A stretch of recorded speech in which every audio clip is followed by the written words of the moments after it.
Kovačica, Sremačko je selo malo oko Ravnica, tu potočić, tu šumica i lepa Sremica, tamburica svira, kolo sitno veze, tu su momci, tu devojke.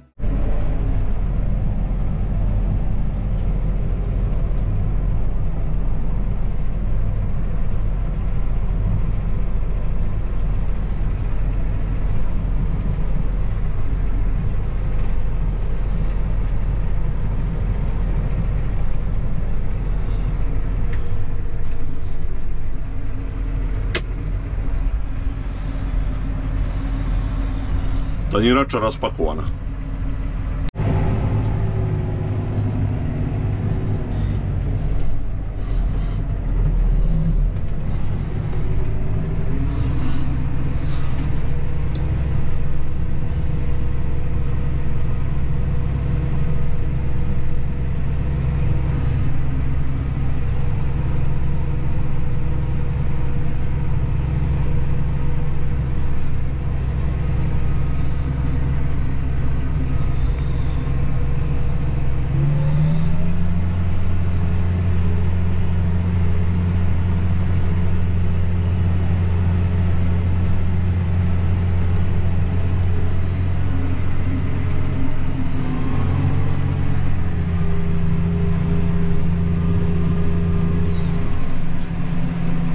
Pozdrav narode, dobrodošli na moj kanal. Za one koji ne znaju, ja sam Radoslav i u ovom videoklipu, kao što verovatno pretpostavljate, vidjet ćete ljuštenje strnjišta 2025. godine. Vidjeli ste ovo rasklapanje tanjirače i sam početak ove akcije, a što se tiče našeg videa na početku, ja bih objasnio šta je to ljuštenje strnjišta i zašto ga inače radimo. Naravno, većina poljoprivrednika to zna, ali ovo govorimo za one koji ne znaju i za početnike u poljoprivredi da bi znali o čemu se tu radi. Prvo, šta je ljuštenje strnjišta? Ljuštenje strnjišta je plitka obrada kod koje se pokušava da se dođe do gore rastresitog sloja na ostacima pšenice, to jest na njivi gdje je bila pšenica, ječam ili te neke ozime kulture, jer osnovno neko pravilo u poljoprivredi je da njiva mora da bude pod usevom ili mora da bude obrađena. Tako da, znači da ne bi stajala neobrađena njiva, radi se ljuštenje strnjišta, a sad ću vam objasniti zašto se to radi, koje su prednosti. Sada postavlja se pitanje zašto radimo operaciju ovu, zašto ljuštimo strnjište. Znači, postoji mogućnost, još da to nisam rekao, da se obavi ljuštenje strnjišta i jako plitkim oranjem. Znači, naravno, može to da se uradi i drugim oruđima, možda se uradi podrivačima, gruberima, ali danas pričamo o ljuštenju strnjišta tanjiračom.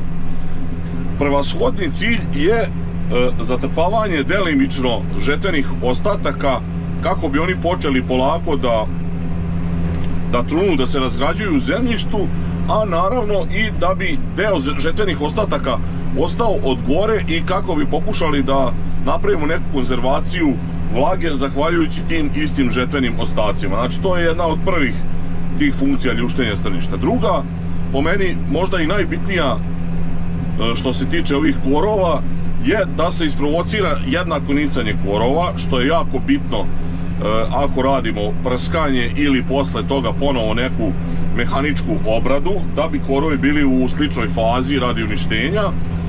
Takođe, ako ste gledali moje video klipove gde smo spominjali žitnog bauljara, ljuštenje strnjišta takođe delimično sprečava njegovo razmnožavanje, to jest unošenje larve u tu neku površinu zemlje, znači to je u površinski sloj zemlje, znači pomaže i pri uništajenju insekata i još mnogo štošta, znači stvara se gore taj rastresiti sloj koji, kao što sam rekao, čuva ostatak zemlje od isparenja, gubitka vlage, i to su neke od osnovnih funkcija u ljuštenju strnjišta i to je osnovni benefiti ove operacije.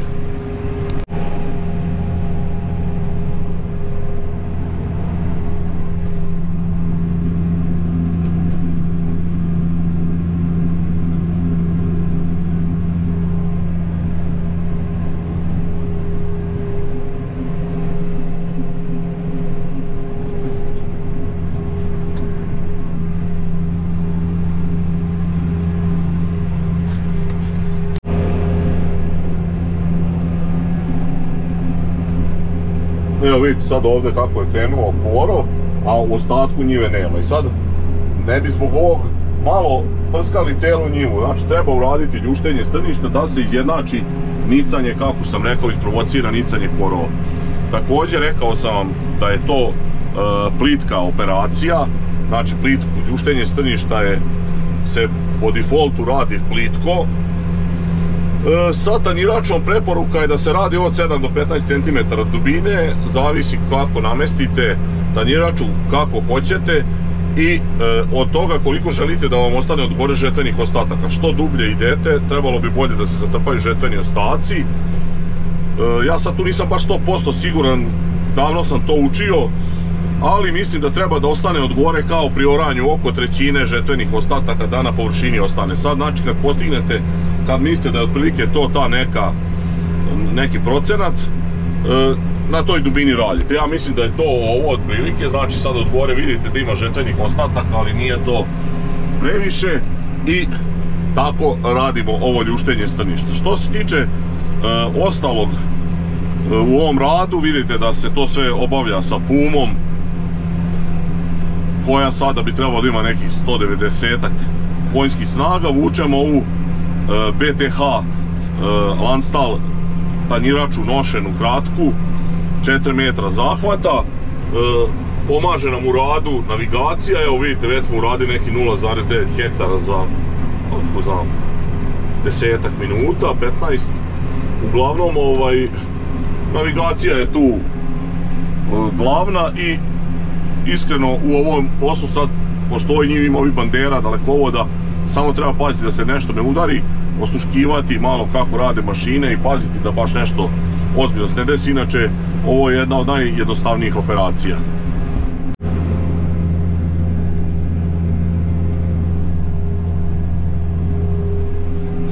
Evo vidite, ovu prvu njivu završavam, nešto malo više od sat vremena, tu sam se malo muvao oko ovih dalekovoda, izgubio nešto vremena, uglavnom evo vidite sad sam blizu tih nekih prešao sam 2,7 hektara, njiva je nešto malo više od 2,80, 2,85 i kad odem tamo na onaj kraj bit će gotovo, tako da je to što se tiče detalja sa prve njive gdje smo radili ovo ljuštenje.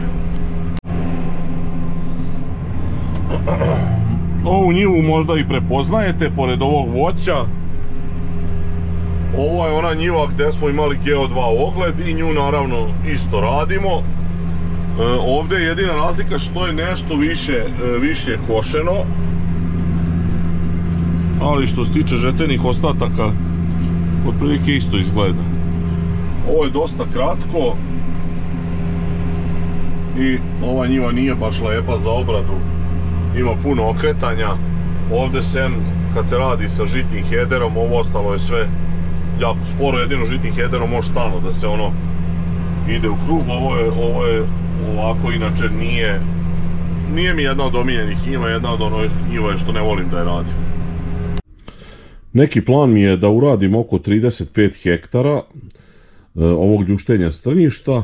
To su većinom ove moje njive i par nekih njiva koje uslužno radimo sve od znači setve do žetve, tako da bi tu trebalo da se obavi prskanje totalom, a pošto vidite da trave skoro uopšte nema, da se ne bi gubilo vreme i trošio total, ja ću raditi ljuštenje strništa i ako bude pala za dan dva ova najavljena kiša, ona bi trebala malo da sabije zemlju i da podstakne nicanje, kao što sam već rekao, i za, šta ja znam, mjesec dana trebalo bi da izađe korov i da ga oprskamo i time rešimo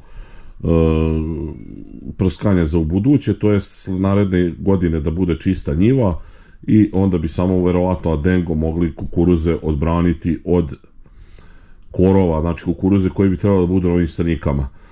Sad još se razmišljam da na ovim njivama gde mi je bio ovaj durum, da tu posejemo uljanu repicu, to još nisam doneo konačnu odluku, tu stalno se nešto predomišljam, da li i dalje mislim da od ovih kukuruza nešto možda bude ili sam u onoj fazi da mislim da nemoguće da će non stop da bude suša nažalost tu ne mogu ništa da znam, na meteorologije se ne možemo osloniti, ne mogu da pogode ni juče šta je bilo, ne sutra, tako da moramo donositi neke odluke koje će osigurati opstanak našeg gazdinstva ili neki možda hoće jednostavno da se prekine agonije, da završi s ovim. Uglavnom vidjet ćete još tu detalje, ja ću šta budem radio snimat ću vam, pa moći ćete da uživate i da komentarišete, da kažete vaša neka iskustva i vaše neko mišljenje.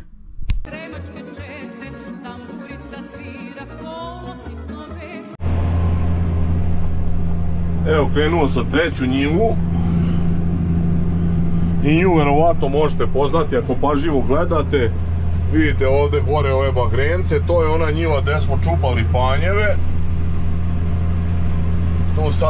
Tu je isto gadno, em je kratko, em tamo posle ima opasnost da se zakači nešto, zapne. Valjda će ići dobro, uglavnom vidite opet šta je izašlo tamo onih bagrenaca, znači tu sve ima neki pančići koje bi trebalo dodatno izvaditi. Uglavnom nadam se da će biti u redu i da neću nešto polomiti na tanjirači. Sad radim ovaj deo gdje je moguće da postoje neki panjevi i pravo da vam kažem nije mi uopšte svejedno. Idem nešto sporije, pažljivije. Ovdje i Mire možete vidjeti dosta više kosio.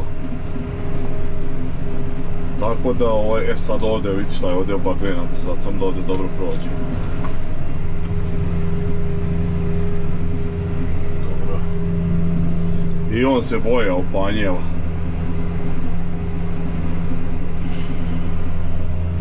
I ovdje je baš i gadno. Nakrenuto ozbiljno. Ali valjda će biti sve u redu, optimista sam. Sad tamo u daljini pod bregu možete vidjeti ove dve njive koje sam uradio ljuštenje strništa i sada sam prešao na četvrtu njivu. To će, kada ovo završim, bit će gotovo nekih blizu 7 hektara i to će biti polovina od današnjeg plana. Sad posle toga otišao bih da ručam i onda ću predveče verovatno ovih drugih 7 hektara uraditi. Uglavnom takav mi je neki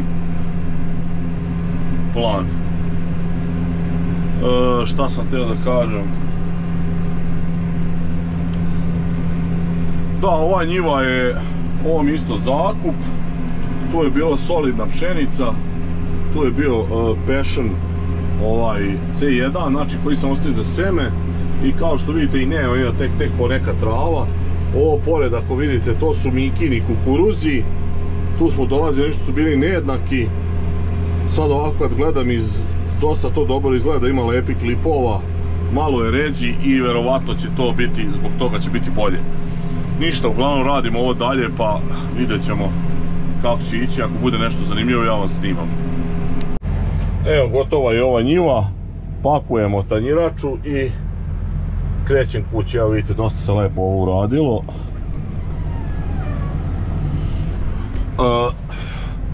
Sada ću napraviti pauzu, idem da ručam pa ću nastaviti posle. Evo, nastavljamo akciju. Posle male dremke i ručka. Nalazim se na sad koja je to već 1, 2, 3, 4, 5 njiva. Ovu ne znam da li ste nekad vidjeli u mojim klipovima, u bilo kojoj akciji. To radim prvi put od prošle godine, to imam neki zakup. Tako da generalno jako blizu sela, samo što se nalazi u ovom nekom potesu budžak, a inače ovo dole izlazi na ove moje kukuruze na Bari, tu deli nas kanal, tako da stvarno je blizu. Sad još nisam siguran kakva je ovdje zemlja, verovatno nije baš kao na Bari, ali ne bi trebala da je mnogo lošija. Tako da ništa, radim, vidite kako otprilike to iza mene izgleda. Ovdje ima neki izgleda mali razor. To nije baš savršeno zatrpano i vidite da ovdje sad u sredini ostaje kao neobrađeno. Ali šta je tu je. Prvi put ovo ovako radim, ovu njivu sad spajam, tako da eto, vidite i tu šta se dešava, pa ukoliko bude nekih zanimljivih naravno stvari, nastavit ću da vam snimam, to jest prikazat ću vam ih, ako ne, idemo dalje. Do sad jedina zanimljivost je što sam video da su ovi zaboravili, evo, jednu ovu balu slame. Znači ništa drugo ovdje nema specijalno da se dešava na ovoj njivi. Ovdje dole do kanala vidite ima malo i vlage. I to je lepa bala. E sad što su je zaboravili, ne znam. Ako bude mogao, odnećemo je. Uglavnom, posle nekih 40 minuta uradio sam blizu 2 hektara. Zadovoljan sam. Kako vide ovdje, vidite gdje je bilo ostalo mase. Tu baš se zatrpava sjajno. Zato što je ovo ljuštenje strništa i rekao sam, ide se dosta plitko. Stigao sam na koju sad ovo 4., 5., 6. njivu i radim tu već 15-20 minuta. Njiva je ova u budžaku, tu ste vjerojatno već gledali neke snimke. Vidite da je urađeno 0,74 hektara. Uglavnom ovdje šta je zanimljivo, dole je mir išao dosta visoko kada je kosio, znači možda je ostavljao i 40 cm slame i dosta ima problema što se tiče tanjiranja. Sad tu ima puno mase i ne radi lepo, a i što ne radi lepo, nego što pravi neke ovako brežićke i tu kad bude sprskalo bit će gadno. Uglavnom, znači ne može se baš tako visoko tanjirati ukoliko se planira da se tanjirati, toliko visoko kositi ukoliko se planira ova operacija ljuštenje strništa. Uglavnom, eto, to je sad neki zaključak, pa vidjet ćemo dalje kada bude stvarno došlo do totalisanja. Mika će reći da li je bilo jako neravno, ali meni se čini da će tu biti baš jako loše. Nažalost, nisam baš plan bio ispunio. Ono što sam, onaj deo juče što smo snimali, trebao sam pospodne da dođem da nastavim da radim, nisam mogao i sada mi je već frka pošto najavljuju kišu za sutra i to obilne padavine. Meni je bitno da sve ovo pređem kako bi kada padne kiša to malo sabila i krenulo jednako da raste trava. I tako da danas morat ću malo žešće da radim da bih uspeo sve da završim sa ovim ljuštenjem strništa. A evo ovdje na ovoj njivi što sam na drumu, ne znam da li primećujete, ali vidi se razlika koliko sad ovdje manje mase ostaje od gore, a to je zato što je odavde odneo Stefi slamu. Sad tu vidite koliko manje ima mase, to vam je ono, znači koliko se tu iznese tih organskih žetvenih ostataka organske te mase i naravno tu se gubi fosfor, kalijum, a nešto čak i azota. Uglavnom a ja sa Stefi imam neki dobar dogovor, dobijamo njega nešto malo đubreta, prebijamo to, on meni da đubre, ja njemu dam slamu, tako da je to ok, ali inače najbolje bi vam bilo da ipak slamu uspete da sačuvate i zatrpate, ona vam je kao jedna vrsta đubriva. Uglavnom vidjet ćete dalje detalje šta se dešava i nadam se da ću stići da uradim pre kiše sve. Evo, stigao sam na ovu njivu gdje je bio ovaj durum, međutim evo vidite ovdje Stefan i Sava nisu uspjeli da sklone slamu i sada ćemo morati da iskoristimo dron za sklanjanje slame. Bože, dron. Sad ćemo morati da iskoristimo traktor da sklonim slamu da mogu dalje da radim. Vidjet ćete kako ću to uraditi. Tu su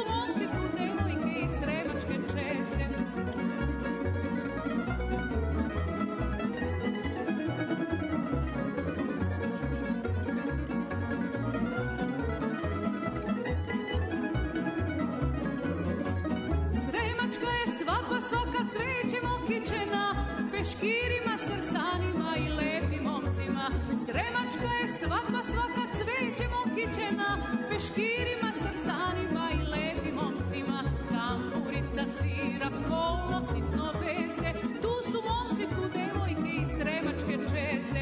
Tamburica svira, kolo sitno veze, tu su momci, tu devojke i sremačke čeze.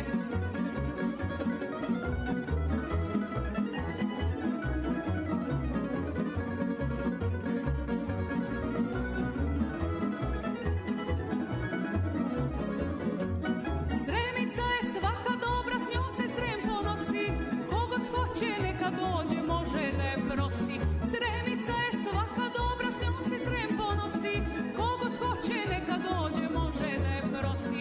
Tamburica svira, kolo sitno veze, tu su momci, tu devojke i sremačke čeze. Tamburica svira. Evo, guram i ovu sada posljednju balu. Ovdje sam koliko toliko isklonio. Vidite sada ovdje da sam ih uvukao u ovu neku liniju. A ovdje će Stefan i Sava doći da isklone da ja mogu da nastavim da radim. Uglavnom to je to, evo pokupim dron i teram. Vidjeli ste šta se sve dešava i kakvi zanimljivosti ima na njivi.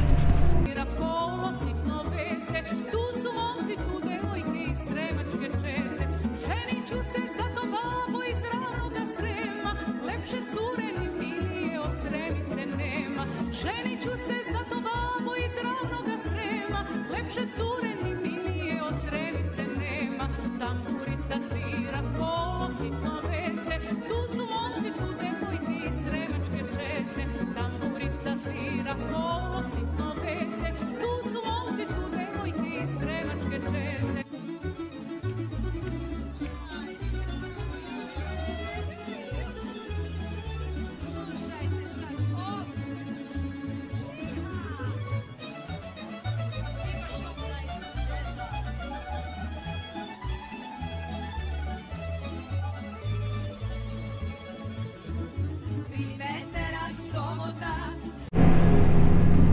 Možete vidjeti da su stigli galebovi, valjda se i oni jednici nadaju da će ovdje nešto doručkovati, vidim i oni nešto zevaju, vrućina je i njima.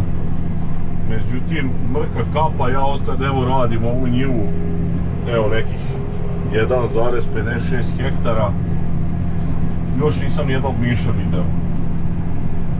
Evo onaj se ukopao, valjda je malo hladnija zemlja, tu gdje sam prošao. Pa se hlade. Uglavnom, za sad ništa od ulova. Verovatno idem previše plitko, previše je plitka obrada da bih izbacivao miševe. I možda ih i nema. Uglavnom, nekako ovdje mi je mnogo, kao da mi tvrđe i nekako mi zemlja šljunkovitija, kao da je bilo prošle godine meko, tvrdo, a u stvari bilo je nenormalno ono meko kad smo sejali, ako se sjećate, da je gušilo mašinu i sve onako kušljalo. E sad, zašto mi tako izgleda da se to meni čini, možda je to samo neki privid.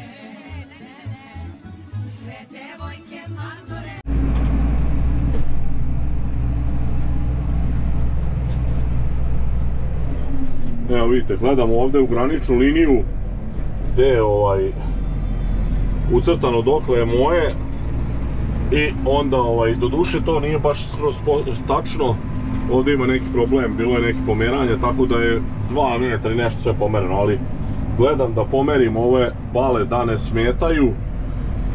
Evo, počinje neka kišica, znači, pa nek padne, nema veze, nije problem.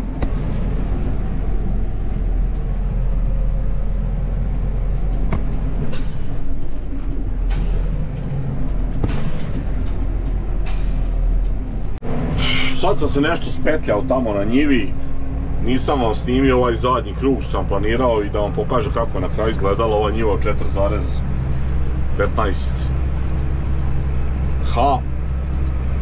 Uglavnom, evo, gotovo je za danas, bila je počela neka kišica, malo sam se spetljao oko onih bala. Uglavnom, neću vas više daviti, mislim da vam je da ste vidjeli ovdje dovoljno detalja i čuli informacije vezane za ljuštenje strnjišta. Ostavljajte vaše komentare, pišite vaše iskustva, da li radite ljuštenje strnjišta, da li ugarite, da li ništa ne radite i samo prskate totalom i orete, da li podrivate, da li gruberišete, interesuje me kakva su vaše iskustva.